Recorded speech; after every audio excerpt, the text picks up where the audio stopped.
নমস্কাৰ মই সবিতা বৈশ্য মই আজি মেজিঘৰত লৈ আহিছো সকলোৱে ভাল পোৱা এটা সহজ ৰেচিপি খিচাৰি লাবৰা ভাজি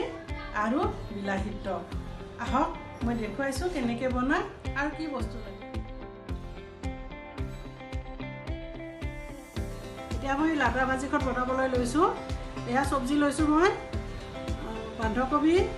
বেঙেনা মূলা আলু আৰু ৰঙালাও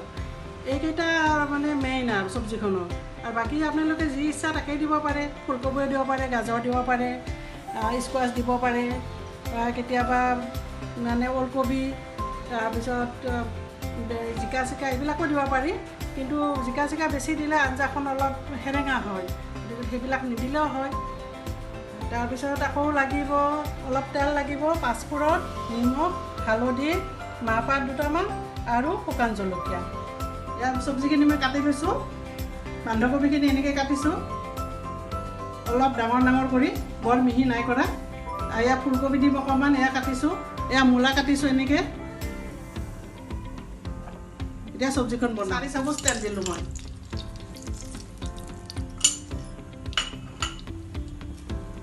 দুখিলা মাহপাত দিছোঁ আৰু শুকান জলকীয়া পাঁচফোৰণ দিছোঁ এয়া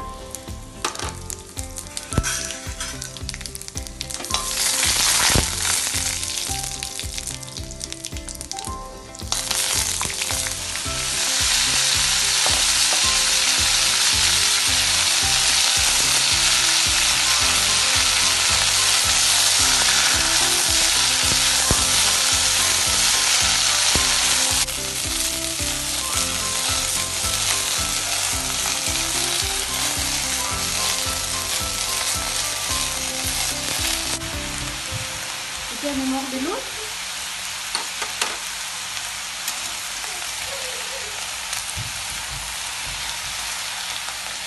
নিমখ দি অলপ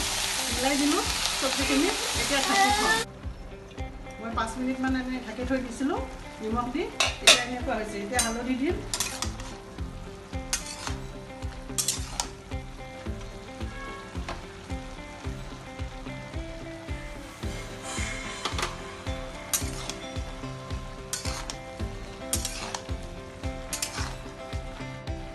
মই এনেকৈ সিজালোঁ নিমখ হালধি দি এতিয়া অলপ আদা দিম এনেকুৱা হৈছে এতিয়া আদা বটি থৈ দিছিলোঁ আদা দিলোঁ তাৰ লগতে পাতিও অলপ দিলোঁ